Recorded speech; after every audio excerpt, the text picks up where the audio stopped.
Depuis 2017, les dégâts sur la faune domestique sont relativement stables. C'est variable, mais on tourne autour entre 10 000 et 12 000 animaux domestiques qui sont prédatés. C'est assez stable. Et depuis 2017, par contre, la population de loups elle a quasiment doublé. On est passé de 500 à autour de 1000. Paradoxalement, la présence des loups peut être un allié par rapport à d'autres loups. Parce que ça, il y a des éleveurs qui me l'ont dit dans des terrains, ils m'ont dit, il y a des secteurs en gros où les loups n'attaquent pas les brebis, ces loups-là, il ne faut pas les changer. On arrive à tuer l'animal. Ok, bon, ça peut faire baisser d'un coup la pression. Mais le problème, c'est qu'il y en a un autre qui peut arriver. Oui. Il peut arriver le mois d'après, 6 mois après, ou même 1 an ou 2 ans après. Mais les dynamiques sont telles que des loups arrivent.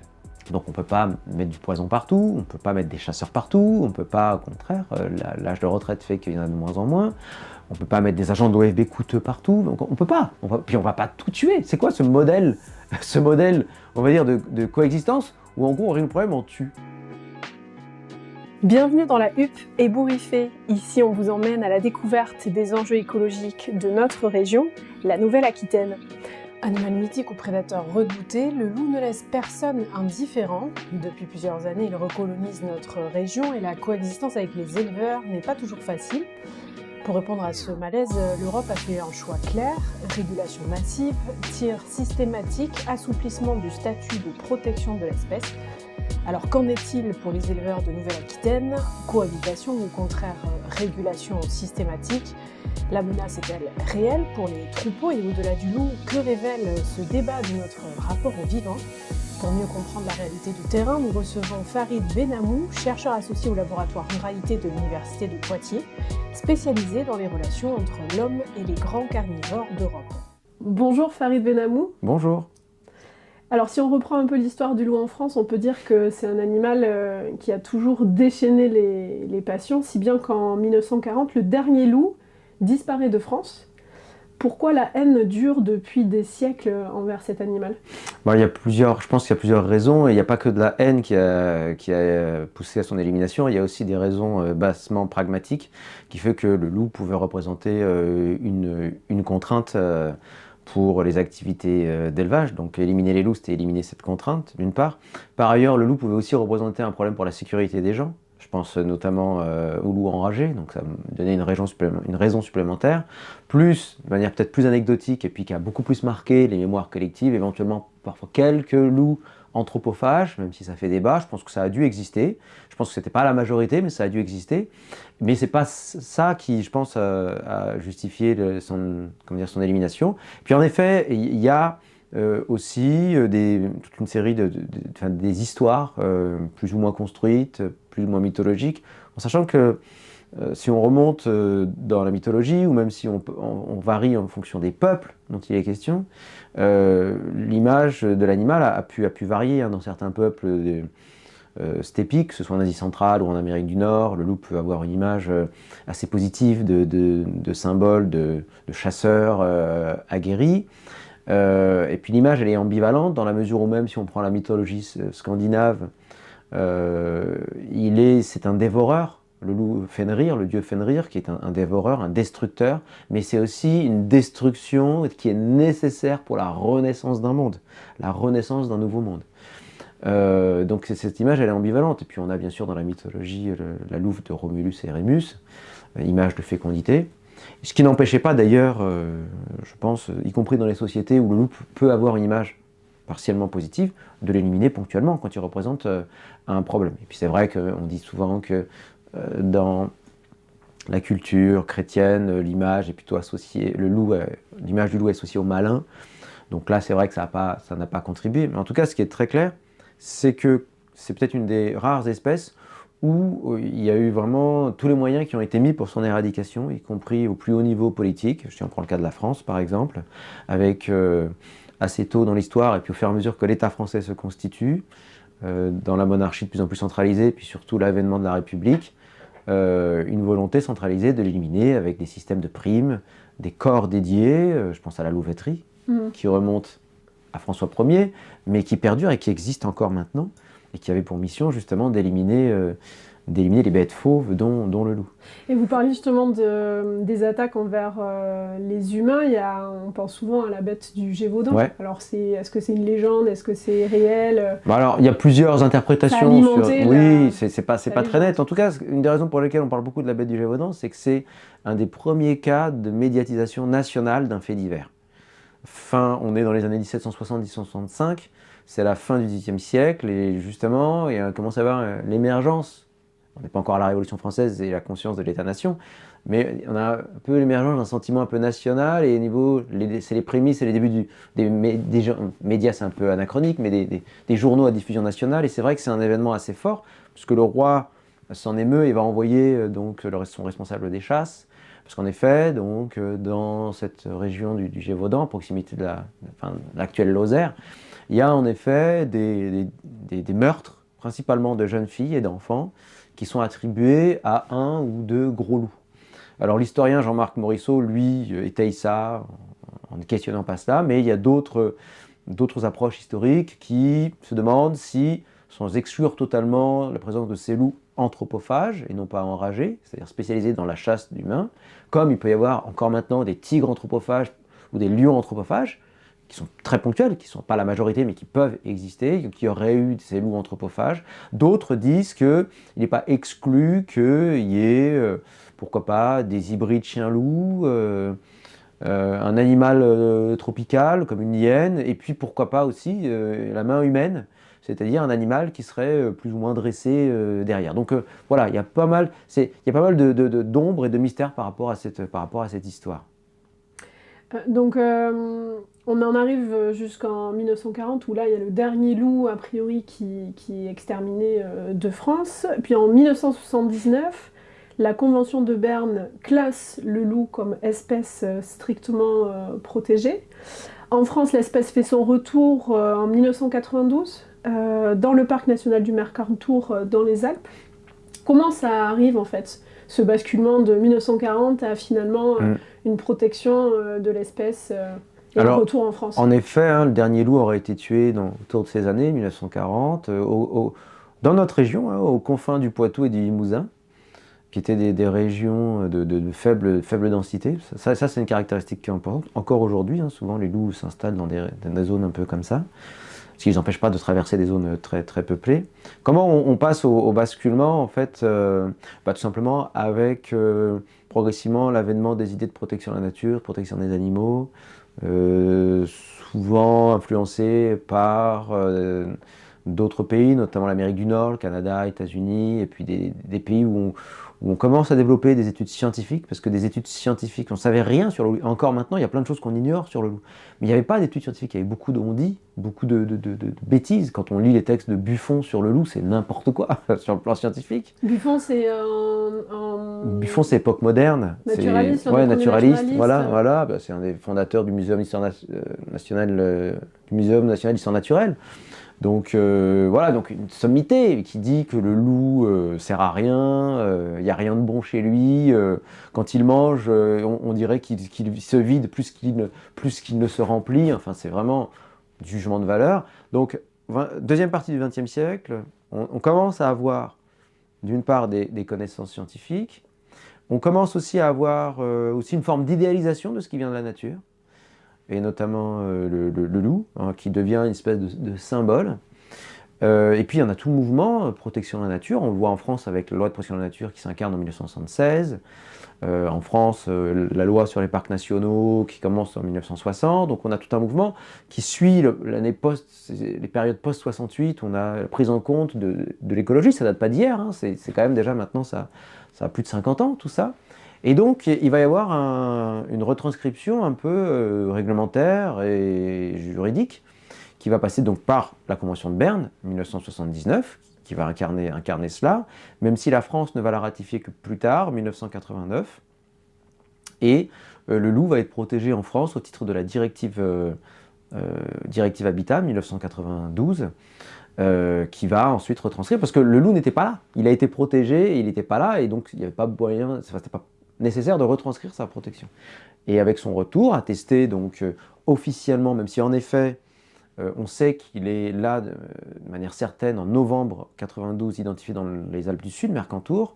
Il est officiellement, sa présence est officiellement reconnue en avril 1993. Et c'est à partir de là qu'on va retranscrire dans le droit français, le droit européen, qui va donc supplanter tout le code rural ou autre, qui va progressivement être remplacé, notamment pour faire que cette espèce-là, qui était une espèce nuisible par excellence, une espèce protégée qui va avoir, à partir de là, un statut de protection stricte.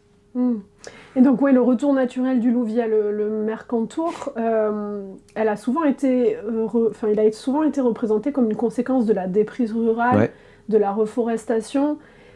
Dans quelle mesure ces facteurs ont vraiment favorisé la recolonisation de l'espèce en France ? On donne souvent cette date de fin 92, mais il n'est pas exclu, il est même sûr, que les loups avaient déjà commencé à s'étendre, y compris à être présents en France. Alors les loups, en fait, sont des animaux qui sont sociaux, donc ils vivent en meute, sédentaires, sur un espace, 100 à 300 km², un groupe familial, qu'on a longtemps appelé alpha, mais que maintenant on appelle plutôt couple reproducteur. En gros, c'est le père et la mère, c'est pour ça qu'ils sont dominants, et qui ont une cellule, entre guillemets, familiale, avec 2, 4, 5, 6 petits.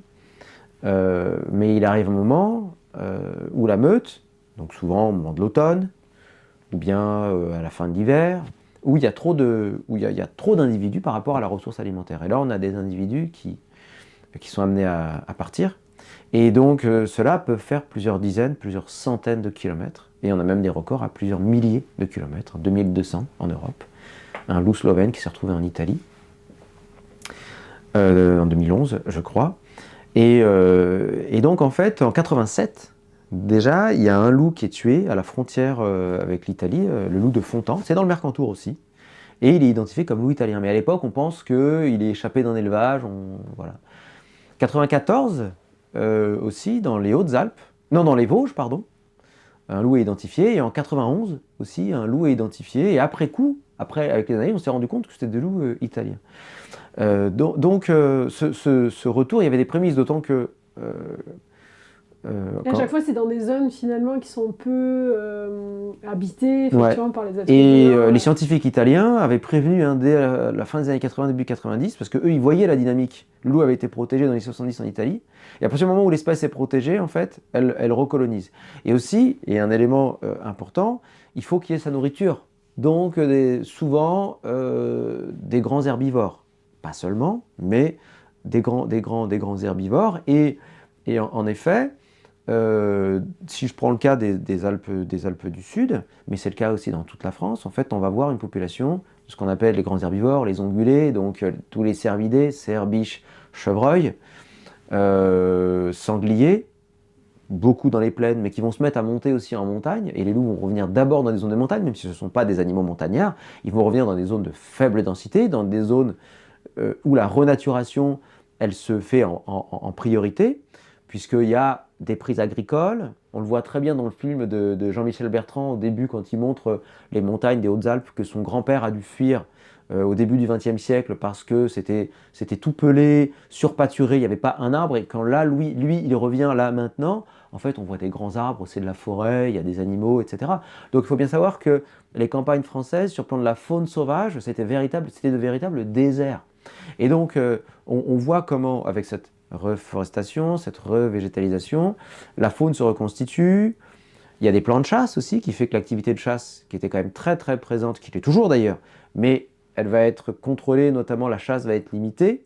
Les chasseurs vont aussi dans pas mal d'endroits relâcher des grands herbivores, y compris dans les Alpes du Sud des mouflons méditerranéens, qui est en fait une hybridation qui a pour base principale le mouflon de Corse, qui lui-même est descendant d'un mouton redevenu sauvage, qui n'étant pas le mieux adapté dans ces montagnes du Sud, en fait il visait à remplacer les chamois qui avaient quasiment été éradiqués par ces mêmes chasseurs, les bouquetins qui avaient failli totalement disparaître par les chasseurs. Le mouflon donc va servir en gros de gibier de rechange. Et bien quand le loup va arriver dans les Alpes du Sud, ça va être une proie très intéressante. Et donc ça va faire que les premières populations de loups au début vont beaucoup se mettre sur ces populations de mouflons, alors qui elles-mêmes connaissaient des fluctuations parce qu'elles-mêmes elles diminuaient notamment à cause des hivers très froids et très neigeux. C'est un animal qui est adapté au chaud et au froid, mais pas à la neige, contrairement au chamois ou au bouquetin, qui lui va même dans les rocailles beaucoup plus en altitude. Et donc, cette faune sauvage qui va se reconstituer va être la base du loup. Parce que c'est vrai que les loups vont faire leur retour dans des zones d'élevage aussi, mais ce n'est pas l'élevage qui attire les loups. Il se trouve que l'élevage va être, entre guillemets, fournir des victimes collatérales, parce qu'en effet, les loups vont aussi s'attaquer aux animaux domestiques, mais les loups s'attaquent d'abord aux animaux sauvages, et les études montrent que entre 70 à 80%, si ce n'est plus, de l'alimentation d'une meute, c'est de la faune sauvage. Alors par contre, ça n'exclut pas que dans certains territoires, la faune domestique peut occuper une place importante. Dans certaines meutes, notamment dans la meute de la Roya, qui a été bien suivie, ça pouvait dépasser les 50%. Mais ça, c'est très localement. Alors évidemment, que ce soit 10% ou 50% de faune domestique, évidemment, c'est ce qui va être un peu... Ça marque les esprits. Ça va marquer les esprits, et puis du point de vue de l'éleveur, et on peut tout à fait le comprendre, c'est 10, 20, 30% de trop pour eux, parce qu'eux, ils ne voient que ça. Et ils ne voient pas le fait que la majorité des loups, la majorité de l'alimentation du loup, c'est de la faune sauvage, parce que s'il n'y a pas cette faune sauvage qui est présente toute l'année, parce qu'il faut bien voir que dans beaucoup de secteurs, les animaux domestiques ils sont rentrés l'hiver, les animaux, les troupeaux, ils sont rentrés l'hiver, et les loups, ils font quoi? Donc s'il n'y a pas cette faune sauvage qui est présente, les loups ne peuvent pas perdurer. Et c'est ça qui va faire que les loups vont s'installer durablement. Et à quel moment on revoit des loups dans notre région, ici en Nouvelle-Aquitaine? Alors en Nouvelle-Aquitaine, qui est une grande région, Alors, il y a des suspicions dès les années 2010. En fait, on commence à avoir des suspicions, et même déjà à proximité de la région de Nouvelle-Aquitaine, dans le Massif central, dans les années 90, il y a des loups qui sont retrouvés morts, dans le Cantal en 97 et dans le Puy-de-Dôme en 99. Dans les Pyrénées, alors orientales, tournant des années 90-2000. Et puis là où on commence à voir donc une bonne attestation, en 2019, Charente-Maritime, fin 2019, il y a pas loin dans le vignoble, vers Mortagne-sur-Gironde, il y a un loup qui est observé, et depuis 2019, on a des loups comme ça qui vont être observés périodiquement dans le Gers, dans Charente. Et c'est plutôt dans des la loups Vienne. solitaires Ouais, ou... oui. Alors la particularité, jusqu'à une période récente, la particularité, c'est des loups qui sont souvent de passage. Mais à partir de 2021, notamment si on se met sur le plateau de Millevaches, si on se met dans le plateau de Millevaches, là on commence à avoir des loups qui sont stationnaires. Parce qu'on peut avoir un loup stationnaire seul. Hein, il n'est pas forcément... parce qu'on a beaucoup d'individus qui sont de passage. Mais là on commence à avoir un individu qui va être stationnaire à partir de 2021. C'est un individu qui va être abattu. Et histoire de dire que c'est pas la solution de tuer les loups, parce qu'en fait on est dans une telle dynamique que quand on tue un loup, il y en a un autre qui remplace. Et là, ce qui s'est passé sur le plateau de Millevaches, riche d'enseignements, puisque sur le plateau de Millevaches, en fait, le loup est abattu en mai, je crois, enfin au printemps 2023, printemps-été 2023. Et pile un an après, c'est pas un loup, 2024, qui est identifié, mais 2 loups qui sont identifiés. Et on a appris, d'ailleurs, fin 2024, début 2025, on a appris que c'était un couple, un mâle et une femelle, et qui s'étaient en plus sédentarisés dans le secteur. En plus, originalité génétique, une louve italienne, italo-alpine, qui représentait jusqu'à maintenant la majorité de la souche. Mais à partir des années 2020, on a une nouvelle souche qui vient d'Europe de l'Est, puisque en fait, à partir de Pologne et de Biélorussie, en fait, il y a des loups qui sont arrivés en Allemagne dans les années 2000 et puis qui ont recolonisé toute l'Allemagne. C'est une souche donc germano-polonaise. Et depuis les années 2020, des individus de souche germano-polonaise sont identifiés un peu partout en France. Renversés forêt de Fontainebleau début 2023, présents en Bretagne depuis pareil la même année en Bretagne, et puis justement sur le plateau de Millevaches, donc en Limousin, le mâle, lui, il est de souche germano-polonaise. Et on a donc une reproduction qui a été attestée donc, cette saison, donc cet été. Donc là, on a une meute qui est installée, qui est pourchassée, bien que protégée. Et puis là aussi, j'ai oublié des départements aussi, il faudra peut-être compléter, vérifier, mais il y a aussi la Gironde, il y a aussi ponctuellement les Landes qui ont été concernées. Jusqu'à maintenant, partout ailleurs, c'est des individus de passage. Ah oui, là aussi, on a un autre secteur de Nouvelle-Aquitaine, on a un loup qui semble être rôdé, ou plusieurs, c'est dans les Pyrénées occidentales, en Pyrénées-Atlantiques. Également, à la limite entre le Béarn et le Pays Basque. D'accord. Alors si on reprend un petit peu en amont, jusque dans les années 2010, les plans nationaux loups sont plutôt orientés vers une cohabitation progressive avec l'espèce. Comment se passe la relation avec les éleveurs et les autres parties prenantes à ce moment-là, en termes de mesures de protection, indemnisation Alors je dirais que c'est plutôt organisé autour de coexistence, plutôt que cohabitation. Parce que le terme de cohabitation, d'ailleurs, qui souvent crispe beaucoup le milieu, une partie du milieu agricole, on est plutôt dans une logique de coexistence, c'est-à-dire que on va aider massivement les activités d'élevage pour mettre en place des mesures de protection, principalement les chiens de protection, les clôtures, la présence humaine, et puis localement favoriser des infrastructures comme des cabanes ou autres pour aider. Avec des indemnisations, et puis en même temps, on va assurer le suivi scientifique pour avoir des connaissances, pour avoir des informations.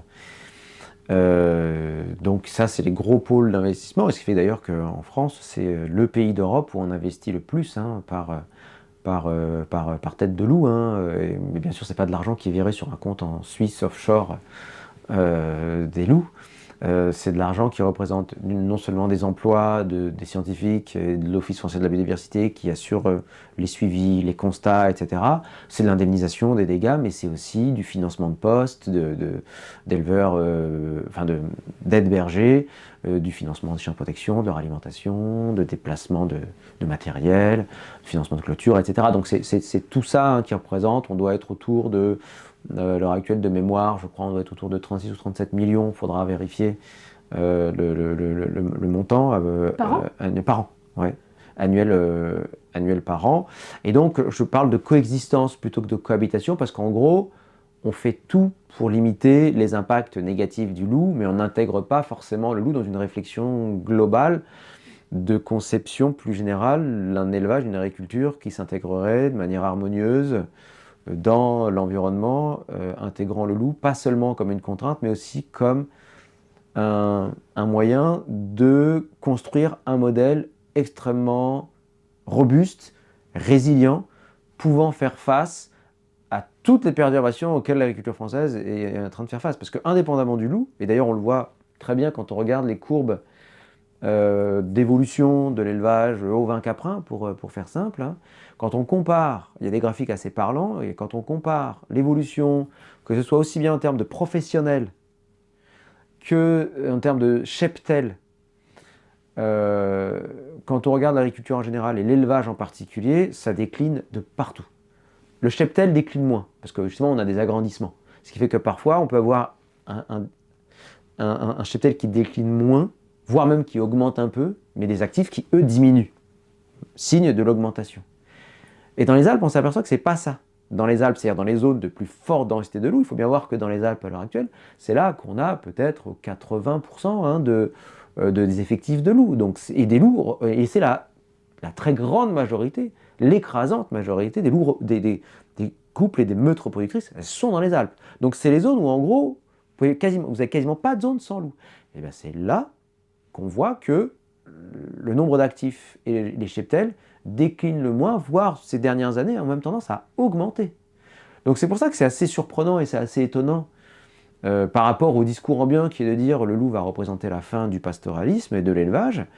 Le loup peut en effet être une goutte d'eau très difficile qui peut faire basculer dans quelque chose d'insupportable, mais en fait on se rend compte qu'il peut aussi faire basculer vers une forme de prise de conscience, déjà pour mobiliser des moyens publics colossaux, dont j'ai déjà parlé, mais aussi pour faire des éleveurs qui n'ont pas envie de disparaître, réfléchissent à des moyens de comment on fait avec. Et à partir du moment où on dépasse le comment on fait avec, et on essaie de construire quelque chose qui est robuste par rapport à des moments où on a un vieillissement de la profession. D'ici à 2030, c'est presque 60% des agriculteurs qui vont partir à la retraite, et donc et des éleveurs.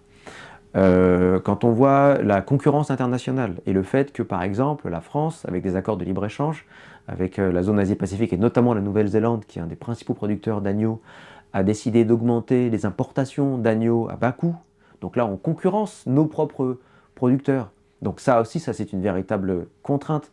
Ça cristallise la colère des agriculteurs actuellement. Exactement. Mais on voit que, si vous voulez, ces questions-là sont beaucoup moins médiatisées. L'an dernier, et là on le voit pour les bovins, il y a une épizootie, c'est-à-dire une épidémie animale majeure qui touche les bovins. L'année dernière, c'était la brucellose ovine. J'ai fait des calculs, hein, l'année dernière, en 5 mois, il y a plus de brebis qui sont mortes que le nombre de brebis tuées par des loups en une trentaine d'années. Alors bien évidemment, dire des chiffres comme ça à un éleveur qui est attaqué par des loups, ça va l'énerver, on peut tout à fait le comprendre. C'est pour ça qu'il s'agit toujours de distinguer la prise de recul nécessaire pour prendre des décisions et la réalité du terrain qui, elle, doit être vraiment prise en compte. Et le fait que, même s'il y a des élus et des représentants syndicaux qui surfent et qui ont l'impression soit de servir, alors soit leur propre cause personnelle, comme je l'ai démontré dans mes travaux, ou soit la cause des éleveurs en disant il faut absolument tuer les loups, ou bien le loup est responsable de tous nos problèmes.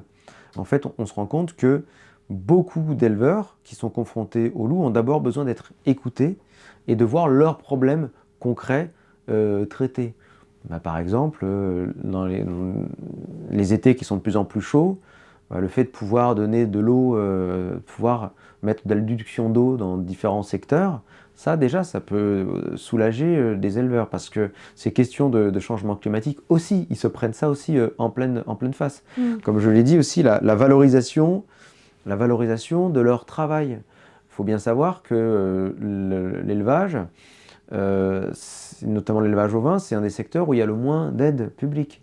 C'est de savoir comment on décide d'orienter les millions et les millions d'euros que la PAC dédie à l'agriculture française. Comment aussi des éleveurs arrivent à produire de la valeur ajoutée, soit par de la viande, soit par des produits transformés, ou soit éventuellement aussi par des services qu'ils peuvent rendre et qui peuvent être rémunérés. Le loup permet de questionner tout ça. Il ne s'agit pas forcément de faire la promotion du loup, de dire « vive les loups, il faut absolument qu'il y ait plus de loups ». Il s'agit de dire « les loups sont là, voilà. Est-ce que c'est efficace de les éliminer? Ça coûte cher. Même quand on les élimine, ils reviennent, parce que c'est les canidés plus on en tue, plus ils se reproduisent. Et puis il faut bien savoir aussi, ça j'avais dit ça une fois, parce que j'ai été invité à l'Assemblée Générale une fois de la FNSEA, section ovine de mon département, dans mon département de la Vienne. On a des gens très intelligents dans les syndicats agricoles, tous syndicats confondus, et ça je tiens à le dire.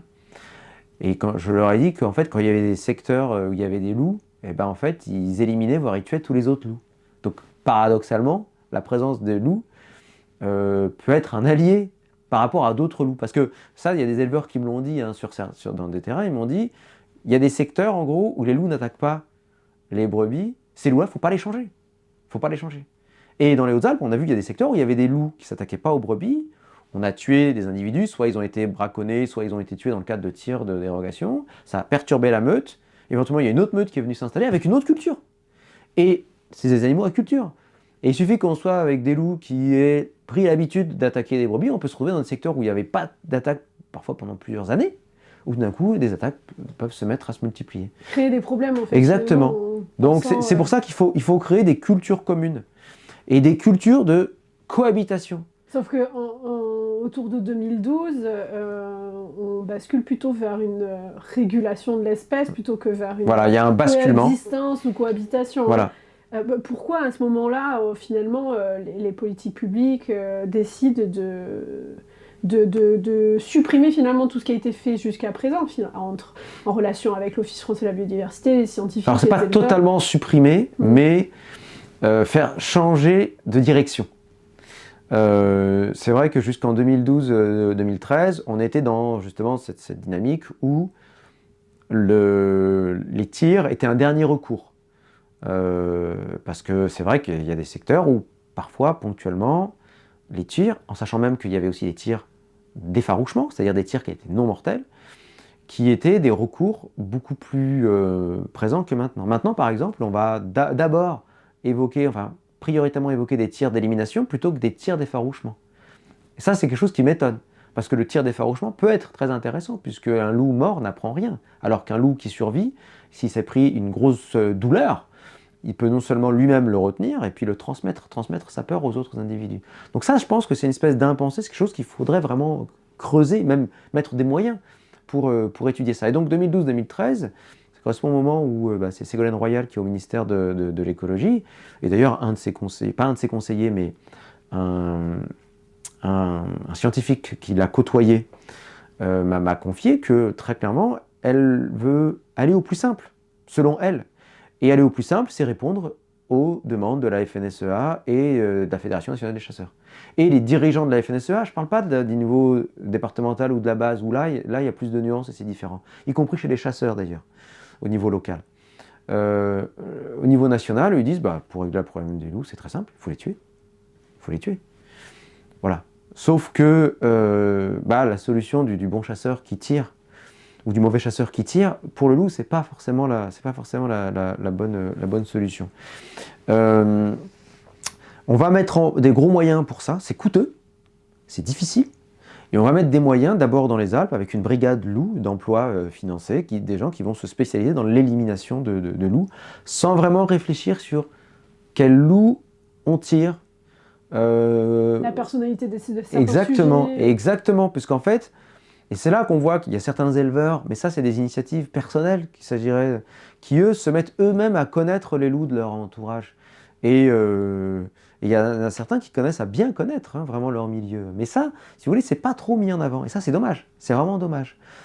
Toutes ces initiatives qui sont personnelles, qui sont localisées.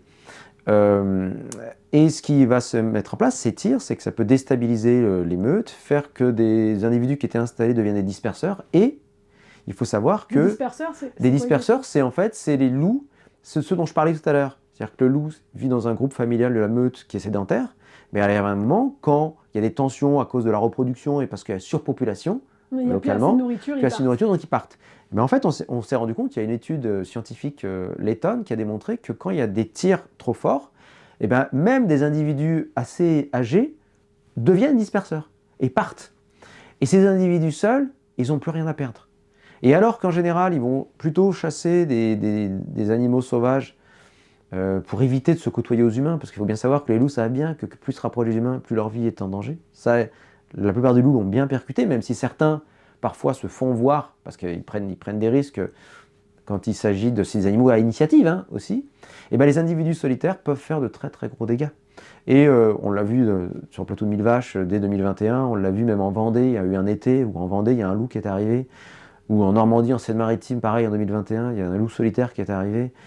Et ces loups solitaires, eux ils tentent, et s'ils trouvent des failles, ils les exploitent. Et on peut avoir comme ça, en effet, des gros dégâts localement liés à un individu. Et dans des zones de vieille colonisation, de présence de loups anciennes, où il y a des meutes constituées, parfois très peu, voire pas du tout de dégâts. Là, il y a des chiffres qu'on trouve qui sont fournis par la DREAL Auvergne-Rhône-Alpes et par l'OFB, qu'on trouve en ligne, ça c'est pas moi qui les invente, qui montrent très clairement que, par exemple, alors déjà ce qu'il faut voir c'est que depuis 2017, les dégâts sur la faune domestique sont relativement stables. C'est variable, mais on tourne autour entre 10 000 et 12 000 animaux domestiques qui sont prédatés. C'est assez stable. Et depuis 2017, par contre, la population de loups, elle a quasiment doublé. On est passé de 500 à autour de 1000. Voyez. Et en fait, ce que l'on constate, et là pour les derniers chiffres, les chiffres les plus récents, c'est que les dégâts augmentent dans les nouvelles zones de colonisation. Augmentent surtout dans les nouvelles zones de colonisation. Dans les zones anciennes de colonisation, c'est stable, ou c'est là que la hausse est la plus faible. Voire dans certains secteurs, ça diminue. Par contre, dans les nouvelles zones de colonisation, c'est là que parfois ça explose. Montrant bien qu'il y a un vrai problème d'inadaptation et il y a de vrais efforts à faire dans une anticipation et une adaptation. Donc en lien avec ces loups solitaires qui viennent... Oui, ces loups solitaires qui vont s'installer ou pas, mais qui peuvent s'installer. Ou bien qui sont de passage, qui peuvent être de passage. Alors, on pourrait très bien dire, ces loups qui sont de passage, qui posent problème, éliminons-les, comme ça on règle le problème.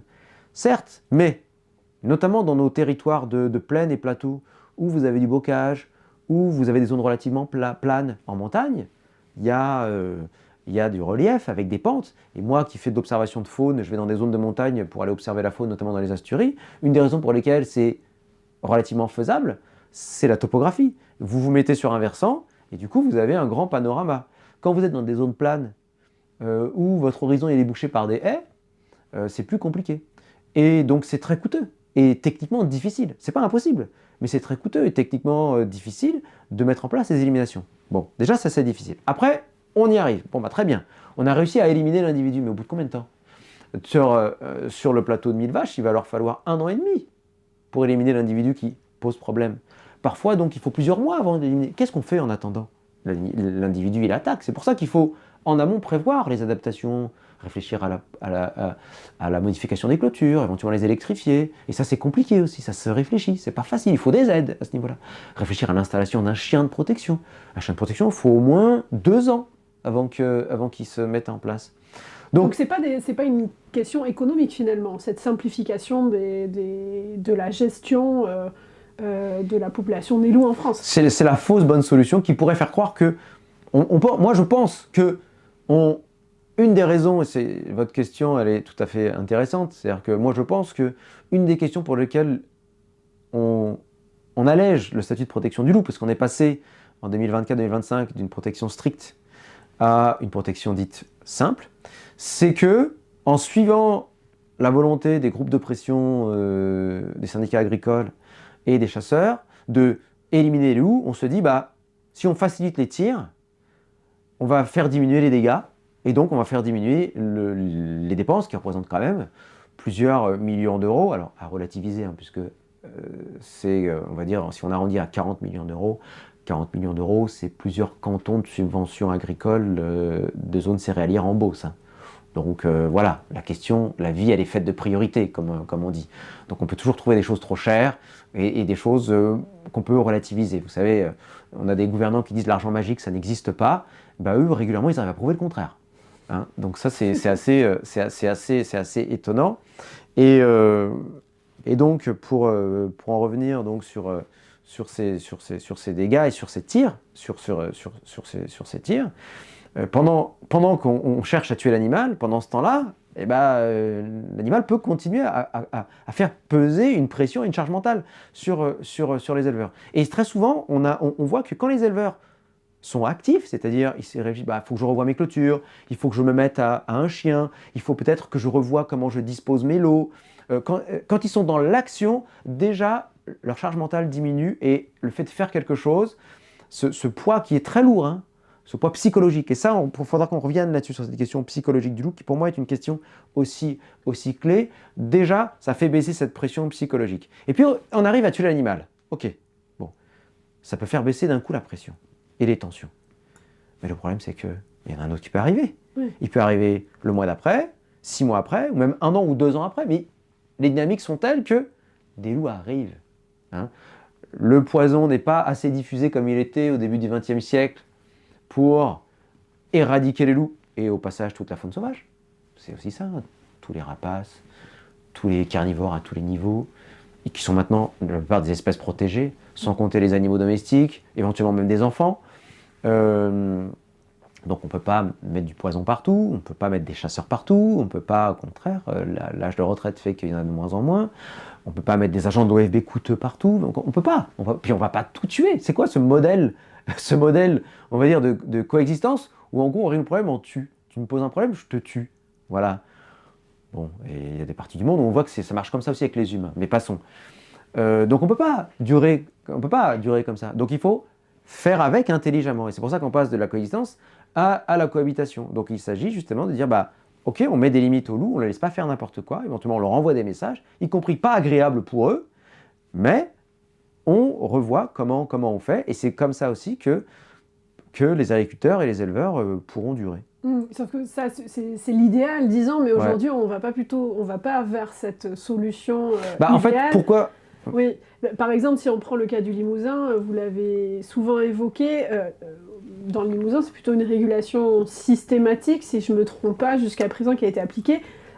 Qu'est-ce qui se passe en fait pour le Limousin concrètement avec les éleveurs et les institutions locales là-bas? Est-ce qu'il y a vraiment des syndicats qui poussent vers cette systématisation? On élimine les loups et c'est tout, quoi. On ne cherche pas... en fait, déjà, ça dépend de la culture et des agendas politiques des uns et des autres. Très clairement, dans le Limousin, il y a des agendas politiques des élections qui se profilent. Parfois, ça peut être le cas avec les élections chambre d'agriculture. Et là, vous savez qu'il y a un syndicat qui monte, qui est très radical, très proche de l'extrême droite. C'est pas toujours le cas. La coordination Coordination rurale, c'est pas toujours le cas parce que c'est pas le cas dans mon département, dans la Vienne. Donc c'est pour ça qu'il ne faut pas généraliser, mais voilà, dans ces secteurs-là. Et on sait que ce sont des syndicats, et la FNSEA aussi, hein, qui n'est pas en mal de radicalité, qui eux ont tout intérêt à avoir un discours de radicalité et à poser les termes du débat d'une certaine manière. Les pouvoirs publics qui s'alignent globalement sur beaucoup de dossiers, sur des voies conservatrices, eux aussi ont intérêt à ça. C'est pour ça que, d'une part, il faut localement se baser sur d'autres cultures, et c'est pour ça que moi, dans mon département de la Vienne, on a des syndicats, y compris la coordination rurale, y compris la FNSEA section ovine, y compris les jeunes agriculteurs, et bien sûr la Confédération paysanne, qui eux sont sur d'autres positionnements, et eux, ils sont dans l'intérêt des éleveurs, mais basiques, à court terme et moyen terme. Comment on fait, nous, pour durer encore? Ils posent des questions, mais vraiment de base. Ils sont pas dans le procès d'intention, on veut nous faire disparaître en nous mettant des loups, ils nous disent, ouais, les loups, c'est un problème, on est d'accord là-dessus. Mais qu'est-ce qu'on fait? C'est ça. Donc déjà, une culture comme ça. Et en plus, nous, il se trouve qu'on a des pouvoirs publics aussi, qui sont intelligents, qui s'alignent sur eux. Et qui disent, ah, bah là, on a moyen de discuter, donc, bah, discutons. Et nous, on va tout faire pour essayer de vous mettre toutes les aides publiques à disposition. Mais ce que je pense aussi, c'est que, d'une part, les questions ne sont pas toujours bien posées, et les moyens que l'on met en place ne sont pas toujours mis et émanent pas forcément de la bonne échelle. On a une gestion en France qui est très centralisée. On a tout recentralisé sur la préfecture Auvergne-Rhône-Alpes et donc la DREAL Auvergne-Rhône-Alpes, mais on a un préfet loup qui est basé là-bas, puis le préfet coordinateur ou préfète, elle est basée Auvergne-Rhône-Alpes. Et en fait, on a une gestion, et c'est pas uniquement valable pour le loup, qui est de plus en plus centralisée. Une décision qui est prise ailleurs, de manière uniforme, partout sur tous les territoires. Or, voilà, là j'ai comparé la Vienne et la Corrèze, enfin la partie du Limousin, Corrèze, Haute-Vienne, Creuse, où c'est très tendu, mais je pourrais très bien comparer la Bretagne et le Jura, où les deux situations sont comparables, où là on a un comportement un peu nouveau, puisqu'on a des bovins qui sont aussi attaqués, ce qui perturbe beaucoup les éleveurs, et on les comprend.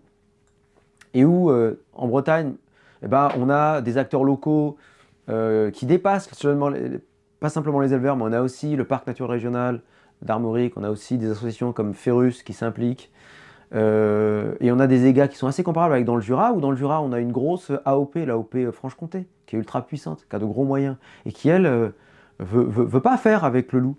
Et donc, ils pensent qu'en éliminant les loups, ça va être la solution de facilité.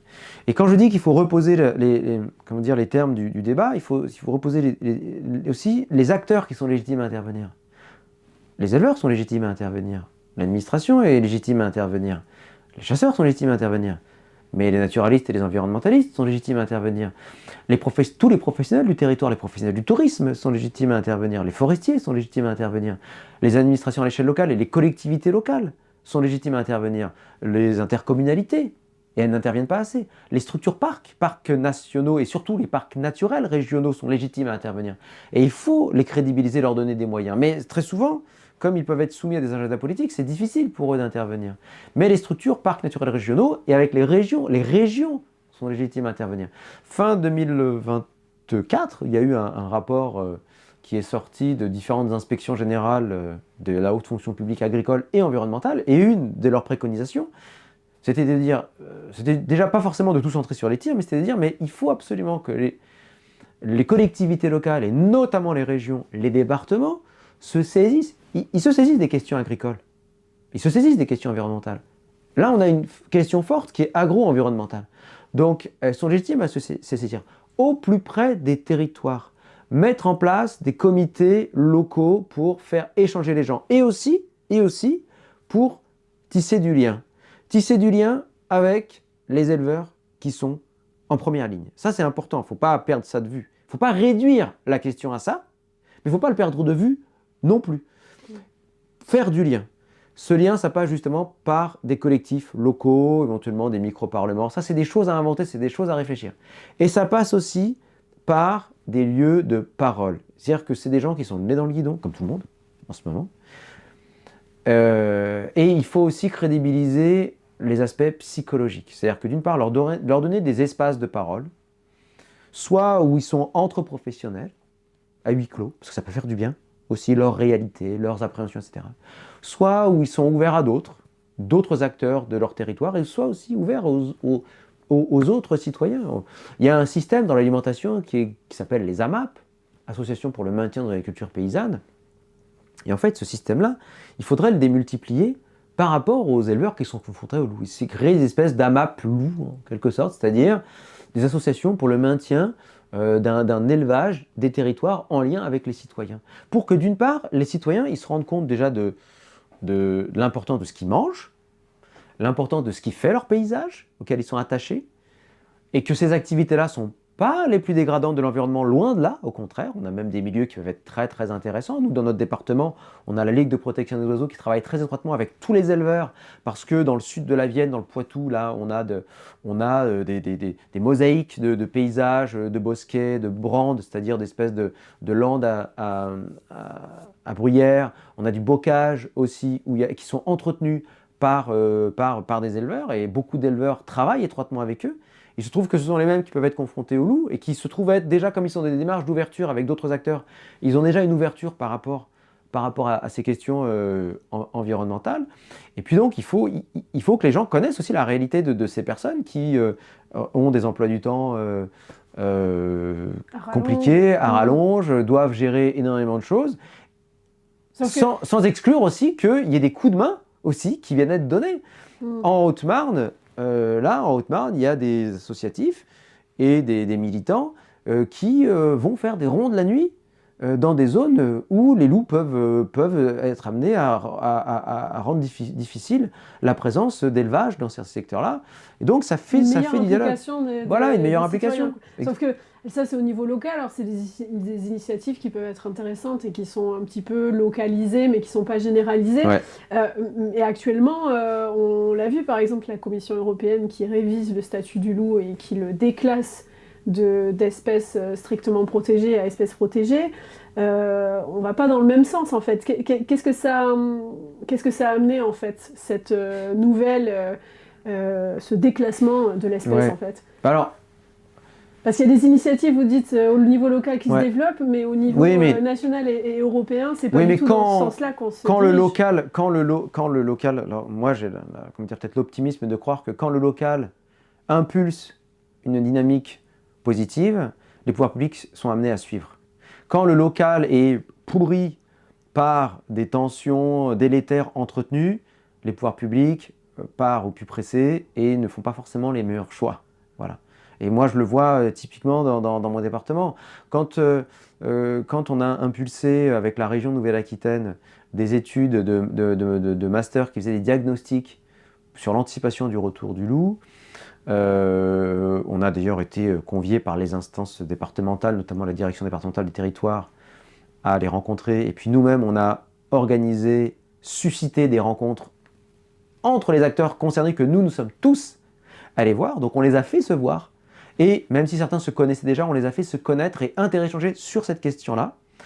Et bien cette dynamique-là, la DDT en a profité. Et elle a même su, elle-même s'en saisir et l'animer de manière pertinente et beaucoup moins descendante qu'elle peut le faire ailleurs.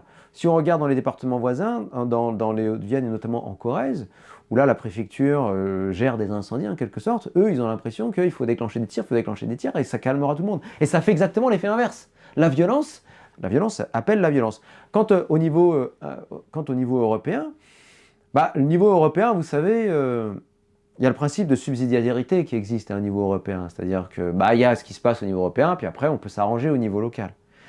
Donc on n'est pas obligé finalement d'appliquer à la lettre ce qui est décidé au niveau européen. Exactement. Okay. Après, le loup reste une espèce protégée. On peut faire comme avec le cormoran où on en tue des milliers par an, comme on peut faire, sans exclure, hélas, des éliminations, une élimination qui reste raisonnable. Il faut bien savoir que le loup, qui jusqu'en 2024 avait un statut de protection strict, c'est-à-dire le plus haut niveau de protection, on en éliminait par an quasiment 20%. C'est-à-dire c'était énorme, alors que l'espèce avait un statut strict. C'est-à-dire que c'est comme si elle était au plan de chasse, en fait, ce que les chasseurs demandent. Les chasseurs aimeraient que le loup soit au plan de chasse. Comme le cerf. eh ben, on éliminait la même proportion de cerfs. On élimine tous les ans à peu près 20% de la population de cerfs, qui est une espèce chassable et chassée. Maintenant, qu'est-ce qui se passe maintenant? Eh ben, disons que, du coup, on déclenche les tirs beaucoup plus facilement. Les tirs, ils étaient censés être très encadrés, c'est-à-dire qu'il fallait qu'il y ait des mesures de protection qui soient mis en place. Il y avait d'abord des tirs il y avait des tirs de défense renforcés, et puis des tirs de défense qui sont plus faciles à déclencher. On a tout simplifié en tirs de défense. Et là, maintenant, la conditionnalité des tirs de défense a encore été allégée pour qu'on puisse déclencher les tirs le plus facilement. Bah oui, on peut déclencher les tirs plus facilement, mais après, normalement, pour le statut de conservation, ça reste une espèce protégée. Il faut que son statut de conservation reste viable. Est-ce qu'on va dépasser... On est à combien de pourcentage d'élimination de l'espèce actuellement? On est toujours autour. Alors, je ne sais pas quels vont être les chiffres pour 2025, où on a commencé à assouplir un petit peu, mais moi, je me demande si ça va changer grand-chose en termes d'élimination de loups. En revanche, ce qu'il faut bien voir, c'est que la France a fait le choix, c'était un choix, on va dire, politique, et tout à fait louable, d'indemniser les dégâts, parce que c'était une espèce protégée. Mais si l'espèce devient chassable, qui indemnise les dégâts? Je vous rappelle qu'en France, quand il y a une espèce qui est chassable qui fait des dégâts, ou qu'une espèce dite à réguler, espèce susceptible d'occasionner des dégâts, comme les sangliers, c'est la Fédération nationale des chasseurs qui paye. Donc est-ce que ça va être aux chasseurs de payer? Moi je l'ai vu dans mon département. Hein. Dès qu'on veut impliquer les chasseurs officiellement, je ne parle pas des techniciens ou même des chasseurs individuels, où on a des gens qui peuvent faire un travail vraiment remarquable au niveau local. Mais dès qu'on a l'échelon politique des chasseurs que l'on veut impliquer, alors ils viennent aux réunions, hein, ils sont tout à fait courtois, ils sont intéressés, etc. Mais si on leur dit, bah, peut-être vous pourriez nous aider à non pas réguler, mais à faire de l'effarouchement. Et en fait, certains se disent, oui mais attendez là, si on met le doigt dans l'engrenage, et éventuellement, si le loup devient chassable, ça veut dire, qui va rembourser les dégâts? La Fédération des chasseurs? Non, non. Déjà, on a vu là comment la Fédération nationale des chasseurs a réussi par des tours de passe-passe à faire qu'une partie des dégâts qu'elle prenait en charge maintenant sont pris en charge par nos impôts, par la collectivité, parce que c'est plusieurs dizaines de millions d'euros, hein, tout ça. Ça commence à peser. Les chasseurs sont moins nombreux, ils sont de plus en plus âgés. Et en plus, beaucoup sont idéologiquement très réticents à l'idée de réduire la population de sangliers. Beaucoup, depuis que la mode, entre guillemets, parce que c'est une mode, hein, enfin c'est des tendances, hein, la chasse au sanglier n'a pas été la chasse reine comme elle l'est depuis les années 80, simplement parce que les populations se sont beaucoup développées avec l'agrainage, c'est-à-dire le nourrissage, et puis aussi parce qu'on a simplifié nos paysages. On a fait des paysages agricoles et agraires en détruisant les haies qui étaient favorables aux petits gibiers, lapins, lièvres, perdreaux, etc. Tout ce qui faisait la chasse familiale traditionnelle, c'est ça la vraie chasse traditionnelle française. La chasse en battue, qui était localisée dans certaines régions, elle s'est généralisée que depuis une quarantaine d'années. C'est pas la culture de la chasse traditionnelle. Exactement, parce qu'en gros, bah, le petit gibier a disparu. Et donc, on a par contre le gros gibier, et notamment les sangliers, qui se sont développés. Alors aussi, c'est aussi valorisant pour les chasseurs. Et beaucoup de chasseurs se sont attachés à cette chasse de gros gibier. Un sanglier, si vous regardez les unes du chasseur français ou des principaux médias de chasse, très souvent, j'en avais parlé une fois avec un rédacteur, il m'avait dit, les meilleures ventes qu'on fait, c'est quand on a des sangliers en couverture. Il y a un vrai attachement à ça, je vous jure c'est vrai. Je vous jure que c'est vrai. Même si on met un beau cerf, etc., oui, ça va toucher une chasse un peu plus élitiste, etc. Alors, les perdrix, etc. Mais par contre, les sangliers, il dit nos meilleures ventes. Je ne sais plus quelle revue, c'était L'Amour de la chasse ou un truc comme ça. Il m'avait dit les meilleures ventes, c'est quand on met un sanglier. Du coup, il y a un attachement par rapport à cette chasse-là, et beaucoup sont réticents au fait de mettre une pression sur ces herbivores-là. Ils sont beaucoup plus réticents à éliminer les sangliers plutôt que les cervidés. Il y a des secteurs où les cervidés ont aussi beaucoup profité et où là, il y a on parle d'un choc de régulation. Où là, on va éliminer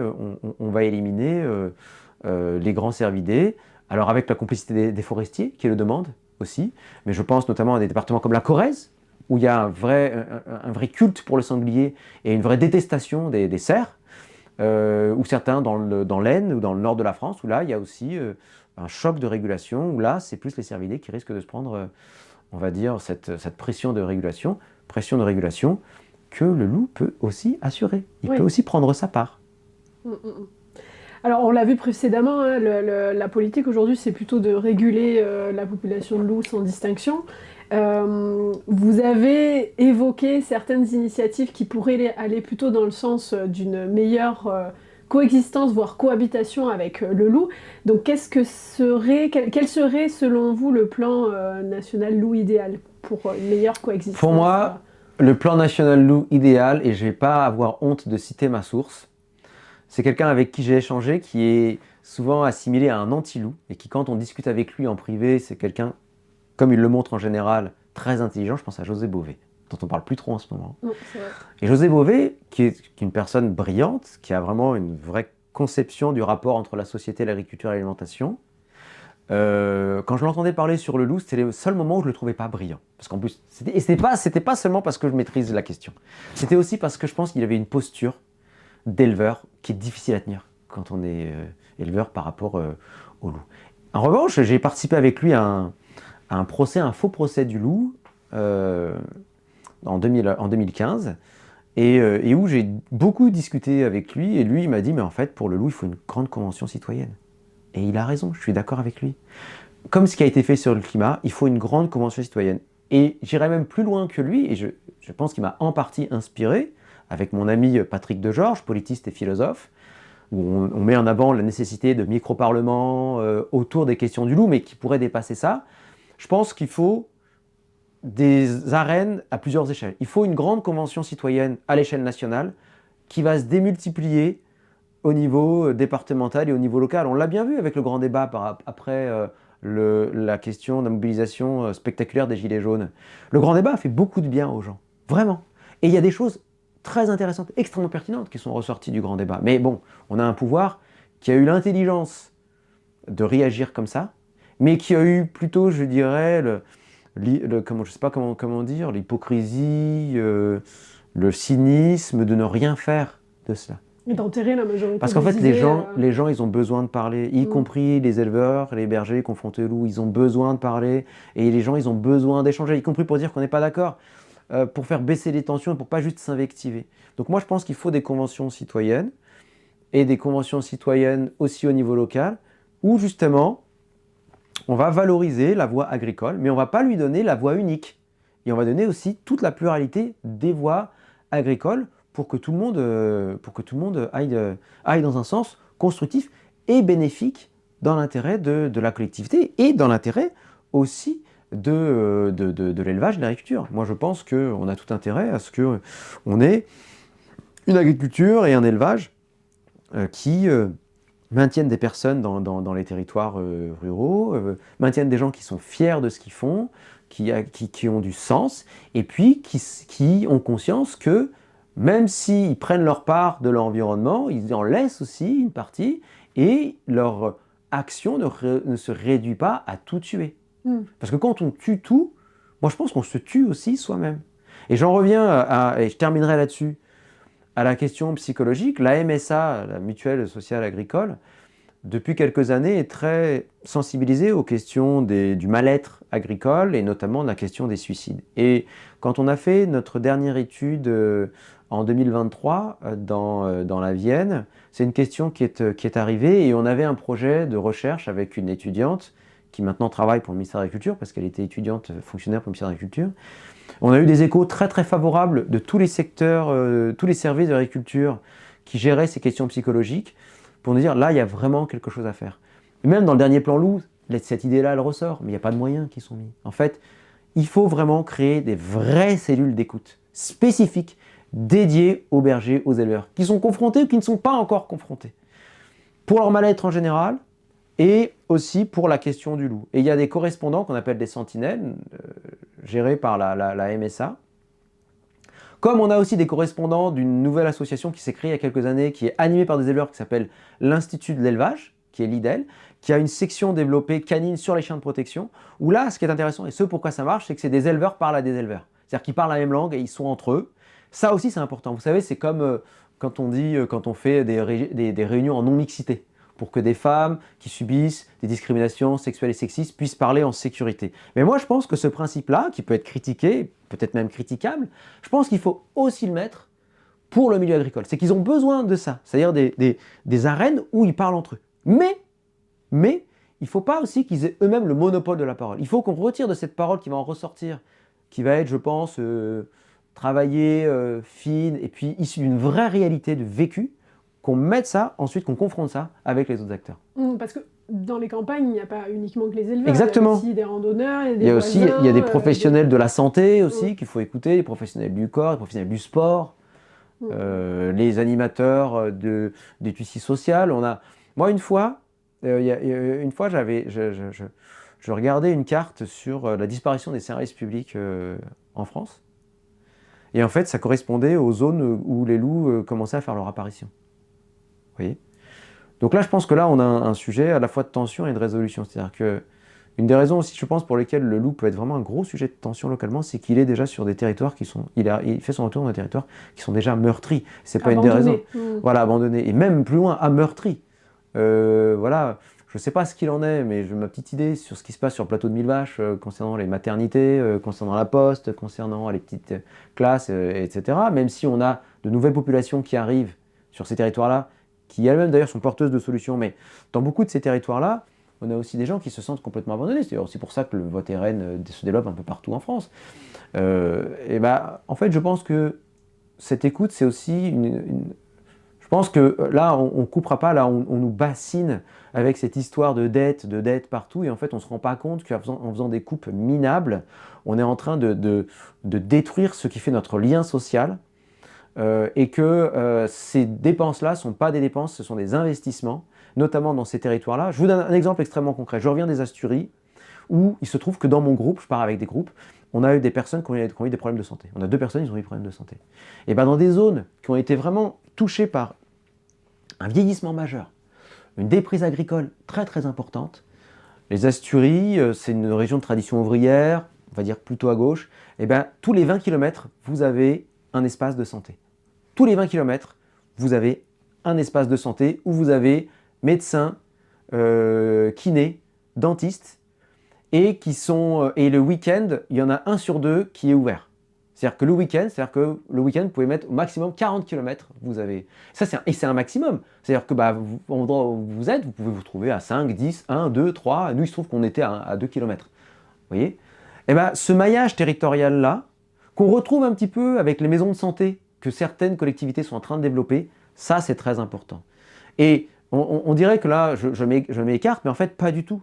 Je pense que si on ne veut pas que nos territoires soient meurtris, il faut qu'on développe ça. Et c'est sur des territoires meurtris que le loup va rajouter de l'attention. Sur des territoires que l'on ménage, justement, que l'on prend en compte. Il y a moins de tension. Il y a moins de tension. Et c'est aussi comme ça qu'on va mieux intégrer cette perturbation. Parce que même si c'est un élément nouveau et qui n'est pas à réduire uniquement à ça, parce que le loup, il a aussi son rôle, voilà, son droit à exister dans l'environnement, c'est quand même une perturbation. Et c'est dans des contextes comme ça que cette perturbation peut être mieux intégrée.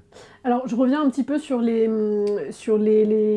éleveurs. Il y en a certains qui ont une démarche qui va plutôt dans le sens aussi de la cohabitation, qui mettent en place des mesures de protection. Ouais. Je pensais notamment au plan de prévention du risque de prédation. Qu'est-ce que vous pensez de cette initiative qui, à la base, a été lancée par Antoine Nauchy, avec certains éleveurs? Bien sûr, moi j'en pense le plus grand bien. Ici en Nouvelle-Aquitaine. Oui, aux confins de la Dordogne et de la Gironde, moi j'en pense le plus grand bien de cette initiative. Impulsée par à la fois des éleveurs qui s'adjoignent les services d'un écologue bien formé, donc qui connaît le loup. On revient à la connaissance du loup. C'est important de diffuser l'information. Ça aussi, dans mon département, la Vienne, un des motifs de tension, ça a été au début, dans les années 2020, le fait que les éleveurs avaient l'impression que l'OFB, l'Office français de biodiversité, ne communiquait pas toutes les informations. Il y avait des tensions en Anjou également par rapport à ça. Quand on a l'impression qu'il y a des choses qui sont cachées. Et justement, dans cette démarche-là, il y a une volonté de transparence, de bonne intelligence aussi avec l'OFB, parce que l'OFB, elle peut jouer le jeu. On a un responsable qui gère les questions de prédation dans notre région Nouvelle-Aquitaine, qui est Yann de Beaulieu, qui est une personne qui fait un travail remarquable et qui, lui, est justement sur le credo de « il faut diffuser l'information quand on l'a ». Donc cette initiative-là, qui allie éleveurs, un écologue, praticien du territoire, et qui prend le risque loup au sérieux, moi je trouve que c'est une initiative très très intéressante parce que ça s'inscrit en plus dans un CIVAM, qui sont des organismes qui visent à faire la promotion d'une agriculture durable. Moi j'en pense le plus grand bien et je pense que tous les CIVAM de France devraient se saisir de ça, ou d'autres associations locales. Moi j'aimerais bien, dans mon département, on a une association qui, dans les années 30, au moment où les loups ont été éradiqués, qui s'appelle l'Alliance Pastorale, a développé l'élevage de moutons. Moi je suis dans une région où en fait l'élevage de moutons est directement le fruit de l'éradication du loup. Voilà.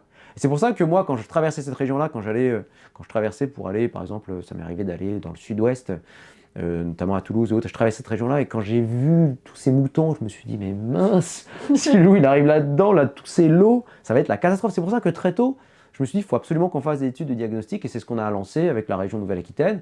Et ben, cette alliance pastorale-là, pour moi, mais c'est compliqué, hein. J'aimerais bien qu'elle soit relancée pour intégrer cette dimension-là par rapport à tous les périls qui pèsent sur l'élevage. On a eu un problème avec une mouche, on a une miase qui est la Folfarsia, une mouche carnivore, carnassière, qui pond dans les animaux vivants. C'est horrible.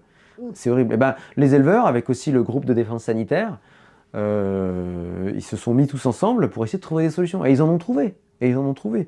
Comment je suis au courant de ça? C'est en faisant les enquêtes sur le loup. Les éleveurs se sont mis à nous parler de ça et de leurs problèmes. Donc, on a cette structure-là qui a financé les clôtures, financé les premiers élevages dès les années 30. Cette structure-là, elle aurait intérêt à investir justement cette prévention du loup. Et il y a même une association qui s'appelle l'Association des éleveurs de la Vienne, qui est très intéressée. Il y a des animateurs, notamment une éleveuse qui vient aux réunions du comité loup, elle est très curieuse, parce qu'en fait, ils veulent savoir. Et c'est la démarche aussi de l'initiative, justement, comme la prévention des risques. C'est, en gros, les gens veulent savoir, les gens ont droit de savoir, il faut diffuser l'information. C'est pour ça que quand les jeunes... Ils ne sont pas nécessairement éleveurs, en fait, ils veulent juste comprendre oui, mais même, quelles sont les problématiques. Voilà, exactement, mais les éleveurs aussi. C'est pour ça que en fait, le fait de dire non, non, mais nous on ne veut pas du loup, il ne faut pas parler du loup, il faut tuer les loups, c'est pas constructif. C'est pour ça que quand les jeunes agriculteurs et la section ovine de la FNSEA de la Vienne m'ont invité à leur assemblée générale pour parler du loup, voilà, parce qu'à la fin des entretiens, moi je les ai enquêtés avec l'étudiante Élodie Massiot à l'époque. Et à la fin de l'entretien, il y a un éleveur, quelqu'un qui réfléchit beaucoup, qui dit mais nous en fait le loup on le connaît pas, on le connaît pas. Et moi je dis bah si vous voulez moi je viens et je vous en parle, je vous dis ce que je sais. Et lui il dit bah d'accord chiche et il m'a invité. Et c'était très intéressant. D'ailleurs il y avait un responsable national parce qu'ils ont des chargés de mission à la FNSEA de la Fédération nationale ovine qui était là et il n'en revenait pas. Parce que lui, quand dans les réunions où il va, c'est toujours des grosses tensions, etc. Ouais. Et il m'a dit que jamais j'aurais pu faire une présentation ailleurs, dans les Alpes ou autre, même si j'en doute. Souvent, on dramatise beaucoup les choses et en fait... On imagine toujours que ça va être la confrontation. Ouais, mais parce qu'il y a aussi il y a des effets de théâtre aussi. Des fois, il y en a qui se mettent en scène. Et des fois, il faut peut-être couper les caméras et dire voilà, on va se regarder entre quatre yeux, on va en parler dans une bergerie ou on va en parler tous ensemble. Voilà, entre nous, on va voir vraiment c'est quoi les vrais problèmes. Et puis... Là, moi, je ne vais pas vous dire que le loup, c'est bien ou c'est pas bien. Moi, je vais vous dire ce que ça mange, comment ça vit, comment ça se reproduit, c'est quoi ses comportements, etc. Je vous parle juste, vous connaissez. En général, après, vous en pensez du bien ou du pas bien, c'est pas mon problème. Vous faites ce que vous voulez avec ça. Moi, je vous dis juste, si vous en pensez que c'est un problème, il faut le connaître. Voilà. Oui, déjà. Avant d'agir. Et il y a aussi certains éleveurs que j'ai rencontrés et j'ai retrouvé un peu cette parole-là au sein des recherches de certains scientifiques qui évoquent en fait l'idée qu'il faut aussi changer sa vision de la nature en fait. La nature, c'est pas juste joli, c'est pas juste bien rangé, c'est aussi parfois des éléments, des prédateurs avec qui il faut réapprendre à vivre en fait. Exactement, c'est d'ailleurs pour ça que c'est bien aussi qu'il y ait des naturalistes, des écologistes qui aillent aider, qui aillent filer un coup de main à des éleveurs qui sont en galère parce que quand on met une tente dans un champ et qui fait 10 degrés et qu'on y passe la nuit, alors en général les éleveurs ne font plus ça, mais quand on veut justement se confronter à cette réalité, mais qui peut être efficace, là on voit que la nature, et puis même quand on voit une attaque de loup sur une brebis, surtout quand on a beaucoup de naturalistes qui peuvent être par ailleurs végétariens, Oui, voilà, c'est violent, bien sûr, c'est violent, mais bon, après, la nature, elle n'est pas toujours gentille, quoi. C'est pas toujours cool. D'ailleurs, elle ne raisonne pas en gentil et méchant. Même si nous, on y met du beau, du sentiment, et on a raison de le faire, je pense. Il faut aussi, sur certains points, être tout à fait lucide. Donc voilà, il y a l'environnement, la nature, elle est aussi ce qu'elle est, mais il faut bien voir que depuis qu'Homo sapiens est Homo sapiens, c'est Homo sapiens tueur. Hein. Faut bien aussi voir, nous aussi on n'est vraiment pas cool avec la nature. Et de toute la nature, on est peut-être les moins cool de tous. Donc elle, souvent, soit elle réagit, ou soit aussi elle utilise des armes ou des pratiques que nous-mêmes on utilise. Sauf que quand c'est nous, c'est normal. Mais quand c'est des éléments, des entités naturelles non humaines, c'est pas normal. Alors parfois, ça peut nous poser problème, parce que moi, j'aimerais pas que ma fille elle se fasse manger par un loup, ça c'est très clair, hein, évidemment.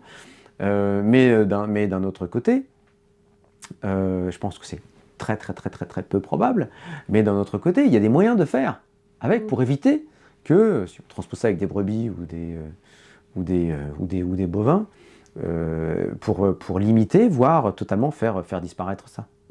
Après, c'est vrai que quand on discute avec certains éleveurs et qu'ils vous disent oui, ben moi j'ai été prédaté et j'ai eu une vingtaine de brebis soit blessées, voire tuées, ça peut être lourd à porter quand on voit. C'est lourd et c'est violent. Parce que c'est des personnes qui s'attachent aussi à leurs évidemment, puis ça dépend animaux, donc ça dépend du mode d'élevage. Place, évidemment, parce que il y en a toujours qui, de manière un petit peu, je trouve, expéditive, disent ouais, mais de toute manière, il y en a beaucoup qui sont destinés à l'abattoir. Ou bien ils sont exploités, etc. Ça, c'est pas connaître les éleveurs. Parce que moi, je trouve que je connais beaucoup des éleveurs et même ils savent que ça fait partie de leur métier. Et puis beaucoup d'entre nous, beaucoup de gens encore mangent de la viande. Ça fait 1,9 million d'années que l'humain est omnivore, donc on est amené à manger de la viande. Alors hélas, de manière un peu trop industrielle. Moi, j'ai un très bon ami à moi qui est éleveur. Je sais que le jour où il y a la bétaillère qui arrive la nuit, parce que souvent ça se fait la nuit, le matin très tôt, il ne dort pas. Et ça, je sais que c'est fréquent chez beaucoup d'éleveurs. Bien sûr, ils ont cet attachement-là. C'est on va dire, c'est le pacte de la domestication, qui est un échange où il y a ce prix du sang-là. Alors, hélas, dans les élevages industriels, qui hélas est devenu la majorité, on tue quand même 3 millions d'animaux par jour. Tout animal confondu, dans des conditions atroces, alors évidemment. Mais on le voit pas, c'est-à-dire ça on le voit pas, exactement. On le voit pas. On a perdu ce lien. C'est pour ça que ce lien aussi plus proche avec les éleveurs, ou même aussi plus proche de, voilà, si on mange de la viande, il faut aussi assumer la mise à mort. Il faut aussi assumer la mise à mort et si possible la faire la plus propre. Même si aucune mise à mort n'est propre, mais la plus propre, la moins douloureuse, mais ça se confond, comme on le faisait à la campagne, où avant, on tuait le cochon à la ferme, on tuait le mouton à la ferme, etc. Alors, c'est peut-être pas forcément un truc à remettre en place pour tout le monde, mais voilà. Après, les gens, en général, dans ces sociétés-là où on consommait peu de viande, c'est important de le dire, comme on était obligé de s'y coller, souvent on connaissait le prix de la viande. Et encore dans beaucoup de sociétés traditionnelles, on connaît le vrai prix de la viande. Parce que c'est jamais agréable de mettre à mort un animal autre qu'humain, mais après, c'est pour ça qu'il y a des prières, il y a des rites, etc., qui fait que... Voilà, alors vous me direz concrètement, pour l'animal qui est mis à mort, ça ne change rien, mais je pense, sur le plan anthropologique, et puis sur le plan aussi de notre relation aux autres qu'humains, moi je considère que c'est important parce que c'est justement parce que ça a disparu, ou c'est en régression, qu'on a les élevages industriels totalement déshumanisés, c'est le cas de le dire, qui permettent de dézinguer ces animaux comme on le fait, qui vivent dans des conditions atroces. Je voulais quand même évoquer un petit peu le cas des Abruzzes et des Asturies, puisqu'en fait, à l'extérieur de la France, on a aussi des façons de faire, de gérer la population de loups complètement différentes parfois de chez nous. Qu'est-ce qu'on pourrait, si on prend le cas des Asturies, parce que vous en avez parlé à plusieurs reprises, comment on pourrait s'inspirer de cette gestion-là, puisque a priori les loups, les ours là-bas cohabitent plutôt bien avec les êtres humains. Pourquoi ça ne fonctionnerait pas chez nous, en Nouvelle-Aquitaine, en France plus généralement? Alors, déjà, quand il est question de loup, je dirais pas la même chose pour l'ours. Hein. Quand il est question de loup, quoi qu'on en dise, c'est toujours un peu la merde partout. Voilà. Faut être clair, faut être lucide. Cependant, ce qui est très clair, c'est que partout où le loup a toujours été là, ça se passe toujours moins mal ou mieux. Parce que il est pris comme perte et profit, il est pris comme les dégâts que je vais avoir à cause des intempéries, à cause de maladies, à cause de chiens, etc. Et d'ailleurs, pour connaître une éleveuse dans les Asturies, elle n'a jamais eu de problème avec des loups, alors qu'elle est dans une zone où il y a des loups qui passent et des ours. Par contre, le problème qu'elle a eu, c'est avec des chiens. Oui, chiens errants, chiens divagants. Ça reste toujours une vraie réalité. Alors pourquoi là-bas, ça se passe mieux? Bon, déjà, tout n'est pas forcément transposable, parce que c'est pas non plus forcément les mêmes éléments, mais malgré tout, il y a quand même quelques éléments, je pense, intéressants à retenir pour les Asturies que je connais bien. Déjà, donc l'espèce, elle n'a jamais vraiment disparu. Donc il y a une espèce de culture de coexistence qui s'est mise en place. Et puis surtout, là-bas, il y a déjà un mélange d'espèces domestiques. Alors là, dans les Asturies, c'est un mélange entre équins et bovins.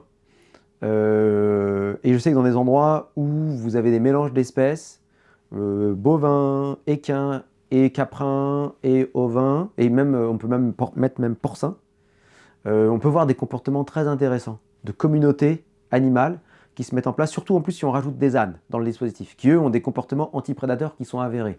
Alors, on pourra toujours me dire qu'un âne peut se faire bouffer par des loups, évidemment, évidemment, mais je peux signaler qu'un chien aussi peut se faire bouffer par des loups, y compris un chien de protection. Donc potentiellement, tout peut se faire bouffer par des loups. Bref, mais une fois qu'on a dit ça, la présence de l'âne est quelque chose d'intéressant, et d'ailleurs on a des pistes de réflexion tout à fait intéressantes avec une équipe de l'université de Limoges, où on essaie de réfléchir là-dessus. Il y a un projet dans les Pyrénées aussi à ce niveau-là. Donc ce qui est intéressant là-bas, c'est le mélange d'espèces, je trouve. En plus, ce qui est assez aussi intéressant là-bas, c'est que on est dans des dynamiques où il y a beaucoup de faune domestique, mais il y a aussi beaucoup de faune sauvage. Et ça change beaucoup de choses. Le fait qu'il y ait beaucoup de faune sauvage, en fait, c'est très simple, hein. Plus on a des milieux qui sont riches, plus les prédateurs, eh ben, ils mangent de tout. Et notamment là-bas, on a beaucoup d'animaux qui meurent de causes naturelles, y compris des animaux domestiques. Donc ça fait beaucoup d'animaux à charogners. Et vous savez, un loup, hein, il n'est pas plus con qu'un autre, hein. Si entre ne rien faire et se baisser et manger et courir derrière un animal, eh ben, ils préfèrent ne rien faire. Et donc ils vont l'été, il y a des secteurs où je vais où c'est quasiment que des animaux on va dire, morts. Ils mangent que de la charogne. Ils mangent quasiment exclusivement que de la charogne. Et il y a un petit peu de chasse aussi dans ces Bien zones-là, sûr, oui, oui, bien sûr. Alors d'ailleurs, ils chassent plutôt les poulains des chevaux. Ils peuvent parfois s'attaquer aux veaux, mais là-bas, c'est des races. Et là aussi, il y a une question aussi d'agronomie et de zootechnie aussi. Il y a une question des races aussi. Là-bas, ils ont des races qui sont ultra rustiques. Et les races de vaches, qui ne sont pas agressives avec les humains, ce sont des races qui sont extrêmement rustiques et qui sont très agressives avec les prédateurs. Ça, c'est un élément aussi intéressant, les races en Donc question. elles peuvent se défendre. Ah, bien sûr, elles ont des comportements anti-prédation. Alors, c'est vrai qu'en ce moment, là, on a des bovins qui se font attaquer, là, dans certains secteurs. Et je vous rappelle qu'il y a même des endroits où les loups peuvent attaquer les bisons, hein. Donc voilà, mais les bisons ou les bœufs musqués, ils ont des comportements anti-prédateurs qui sont très puissants et qui protègent. Et ça, c'est une question de culture. C'est-à-dire la culture de la proie potentielle qui va développer un savoir-faire de défense, et la culture du prédateur, qu'il ne faut pas lui laisser acquérir, mais qu'il peut acquérir, où il va développer les techniques pour trouver les failles, y compris de défense efficaces, parce que quand il n'y a aucun système de défense qui est efficace à 100%.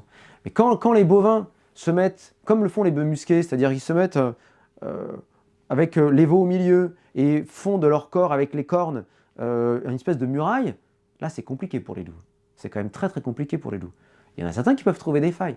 Mais quand les bovins arrivent à développer ces comportements-là, ça devient très compliqué. Quand on a des ânes qui deviennent fous furieux, qui font un barouf comme c'est pas possible parce qu'ils ont vu un loup, et qui au lieu de fuir, lui courent dessus, comme on peut le voir certains ânes qui détestent les canidés, là aussi, là on a des comportements qui sont tout à fait intéressants. Donc pour moi, ces régions-là peuvent nous apporter ces enseignements-là. Mais après, je ne veux pas idéaliser non plus, hein.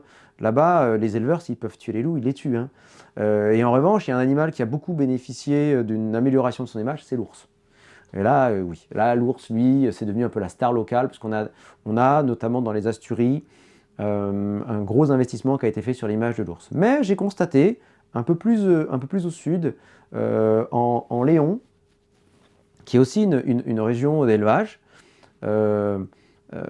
parfois une valorisation un peu discrète, mais de l'image du loup. Mais aussi ce qui fait la différence, hein, dans les Asturies, c'est leur race de chien, et en Léon. C'est une race qui est originaire du Léon d'ailleurs, le Mastin leones, qui est le mastin, le matin, une race de chien de protection qui est très efficace. Je ne dénigre absolument pas le patou, qui est un excellent chien de protection, mais il se trouve que moi je suis très copain avec un éleveur de mon département, qui lui, ça fait au moins plus de 10 ans, lui, qui s'intéresse à cette question-là. Il a essayé différentes races de chiens, et lui-même, c'est le matin espagnol qu'il est en train de choisir pour protéger ses troupeaux. Là aussi, même ici en France, et même ici dans le Poitou. C'est son point de vue à lui, et c'est son contexte à lui, c'est pour ça qu'il faut voir au niveau local, mais moi je l'ai vu en Espagne. Et moi j'ai vu, hein, c'est des chiens qui sont très impressionnants, qui peuvent être agressifs, mais moi, les interactions que j'ai eues, parce que j'ai marché dans ces secteurs-là, sont des chiens qui sont impressionnants, mais pour beaucoup, ils arrivent à faire la différence entre des humains et une menace potentielle. Et ça, c'est très intéressant, parce qu'on va pas non plus... Ça peut être un problème de sécurité publique, parce que si on multiplie des chiens de protection qui en viennent à croquer tous les randonneurs, Là, le problème, Oui. ça va pas être le loup, C'est un souci, ça va être les chiens de protection. Et donc là, les élus auront une raison légitime de dire, bah là, le loup, il fait chier quand même, de manière indirecte. Et c'est pour ça qu'il faut trouver des races de chiens qui sont adaptables. Et d'après ce que me dit mon ami éleveur ici dans le Poitou, et puis de ce que j'ai vu moi en Espagne, c'est vrai que là, on a une race intéressante, mais il y a aussi le Cao Transmontano, les chiens portugais. J'ai l'impression qu'il y a des bonnes souches dans la péninsule ibérique. Bon, mais tout ça, c'est à voir. Hein. Les patous aussi peuvent être très bien. Alors les patous, c'est des chiens qui sont peut-être très, très lourds, peut-être moins adaptés à la grosse chaleur, peut-être plus vagabonds, je ne sais pas. Et puis après, il y a les individus. Les chiens, c'est comme les loups et c'est comme les humains. Ils ont des personnalités. Ils ont leur propre Et ils ont leur personnalité. éducation. Voilà. Donc les Asturies, disons, pour résumer, il y a une biodiversité beaucoup plus riche. C'est le cas dans les Abruzzes également, ouais. Ouais, c'est différent de ce qu'on peut voir ici en France. Il y a aussi des chiens de troupeau qui sont pas de même race. Est-ce que les éleveurs mettent en place aussi les mêmes mesures de protection, indemnisation de la part de l'État? Est-ce qu'il y a aussi tout ce système-là? Non, mais il y a aussi une tradition de la débrouille aussi là-bas. On a, disons que, mais comme aussi, on trouve ça dans les zones d'élevage. Dans les zones d'élevage qui n'ont pas été encore trop concernées par le loup. Mais par exemple, moi je vois dans mon département, les éleveurs, notamment un qui a été confronté au loup, lui s'est dit, bon c'est bon, je ne pourrais pas compter sur les pouvoirs publics parce que quand il y a 15 ans, il a quand même eu des attaques où il avait de fortes présomptions, en disant, mais ça c'est quand même pas normal par rapport à ce que j'ai vu pendant toute ma carrière. Il n'y avait personne pour l'aider. Donc il s'est dit, bah, moi je me débrouille tout seul, quoi. Donc il a débrouillé, il a commencé à faire ses petites recherches. Et là-bas, en fait, il y a des aides, il y a des indemnisations, mais d'une autonomie à l'autre, c'est différent, d'une collectivité à l'autre, c'est différent. Si vous êtes dans un parc naturel ou une réserve, c'est différent. Donc, les mecs, ils font avec. Puis des fois, les mecs, ils disent, bon, bah voilà, je vais régler mon problème moi-même, quoi. Ils ont intégré la problématique loup. Elle est intégrée et elle est adaptable. Ouais. Pour le meilleur et pour le pire, pour le loup. Ok. Et est-ce qu'il y a des passerelles parfois qui sont faites avec la Nouvelle-Aquitaine, par exemple, pour Non. s'inspirer de... Non, ce serait très intéressant de créer un programme comme ça, d'échange avec des voyages de terrain. Moi, je rêverais de faire ça. Hein, je rêverais de faire ça. D'ailleurs, je lance un appel à la région Nouvelle-Aquitaine, qui je sais, comme tout le monde, n'a pas de ronds en ce moment, mais si elle avait des ronds intelligemment, parce que bizarrement, pour certaines choses, on en trouve, mais bon, ça c'est un autre débat, il y aurait un programme à mettre en place d'échange avec des éleveurs de Nouvelle-Aquitaine, à amener justement, rencontrer là-bas ce qui se passe, là-bas et dans les Abruzzes, avec des acteurs de terrain, pour voir ce qui est possible à faire et ce qui est possible à ne pas faire chez nous, quoi. Bon, dernière question où on parle un petit peu de l'avenir du loup en France et en Nouvelle-Aquitaine, mais on regarde des politiques et de la situation actuelle. Comment vous pensez que les populations de loups vont évoluer et les mentalités, en règle générale, vont évoluer les 10 prochaines années? Ouais, moi je pense qu'il y aura de plus en plus de loups. Et moi je pense que d'une zone à l'autre, ça va être très variable. En fait, je pense que d'une zone à l'autre, ça va être très variable en fonction du contexte local, de la manière dont on aura anticipé ou pas, dans la manière où les autres questions en lien avec les territoires ruraux auront été traitées, dans la manière où les territoires sont plus ou moins meurtris. Moi je pense que ça va être variable. C'est pour ça qu'il faut anticiper, et c'est facile, mais je vous donne un autre exemple dans les Vosges, où j'ai suivi un peu ce qui se passe. Dans les années 2015, ils ont été confrontés à ça, ils se sont beaucoup bougés, notamment autour du parc naturel régional des Ballons des Vosges. Et en fait, là, depuis quelques années, il n'y a plus d'attaque. Et du coup, tout le monde est tellement né dans le guidon, ils se disent, ah bah, il n'y a plus d'attaque, donc il n'y a plus de problème. Donc ils ont abandonné un peu la question. Et je pense que c'est une erreur. Mais c'est humain. C'est une erreur. Moi, je pense que c'est une erreur. Je pense qu'il faut toujours maintenir un lien, créer quelque chose. Et nous, ici, on arrive à maintenir un peu une petite activité. Notamment, on fait venir un grand spécialiste franco-suisse qui s'appelle Jean-Marc Landry, qui fait des diagnostics de vulnérabilité. Et pour lui, notre région, c'est un vrai challenge parce que lui, il a fait toute sa carrière dans les Alpes, dans des zones historiquement, où ça fait plus de 30 ans que les loups sont là. Et où il dit, mais là, moi, ça m'intéresse vachement parce que c'est plat, il y a des haies, etc. Et je veux travailler avec les éleveurs d'ici parce que les gars, c'est des vrais professionnels, ils sont attachés à leur boulot et ils ont envie aussi de faire quelque chose. Et d'ailleurs, il va revenir là, en décembre, je crois, pour faire un deuxième diagnostic et pour échanger avec les éleveurs. Et là, je pense qu'en faisant ça, on crée un lien, on crée une dynamique qui, je pense, est intéressante à creuser. À l'échelle de la Nouvelle-Aquitaine? À l'échelle de Nouvelle-Aquitaine, et notamment à l'échelle de notre département de la Vienne. Et pourquoi ça l'intéresse, notre région? C'est parce qu'elle est plate et que c'est plus difficile? Ouais. Mais c'est la configuration de la majorité du reste de la France, en fait. Hein. Donc ça l'intéresse, ouais. Pour conclure, si vous deviez donner 3 recommandations aux décideurs politiques de Nouvelle-Aquitaine et même de France pour construire justement une cohabitation durable avec le loup, qu'est-ce que vous diriez en premier? Écoutez les gens. Et pas seulement les éleveurs et les chasseurs, mais aussi les éleveurs. Donc, écoutez les gens, prendre en compte la dimension psychologique, on va dire que ça va dans écouter les gens, ça. Financer la recherche, pas de la recherche uniquement, on va dire, abstraite, de la recherche action, au plus près du terrain, sur des moyens de protection, sur les communautés humaines, les communautés hybrides, humaines et autres qu'humains, faire une recherche là-dessus, vraiment, pour retrouver de nouvelles alternatives, de nouveaux moyens de protection, donc vraiment mettre le paquet. Et puis arrêter, et ça c'est vraiment une mesure, arrêter de croire que tout tuer va être la solution. Or, on a une administration qui a une tradition mortifère, qui est formatée, donc revoir même la formation de toutes les fonctions publiques, y compris de la haute fonction publique, pour arrêter de leur mettre dans la tête que quand on a un problème, c'est la violence qui va le régler, et quand on a un problème avec la nature, les animaux autres qu'humains, c'est en les tuant et c'est par la violence qu'on va régler le problème. Merci Farid Benamou Merci d'avoir beaucoup. répondu à mes questions. À bientôt. À bientôt.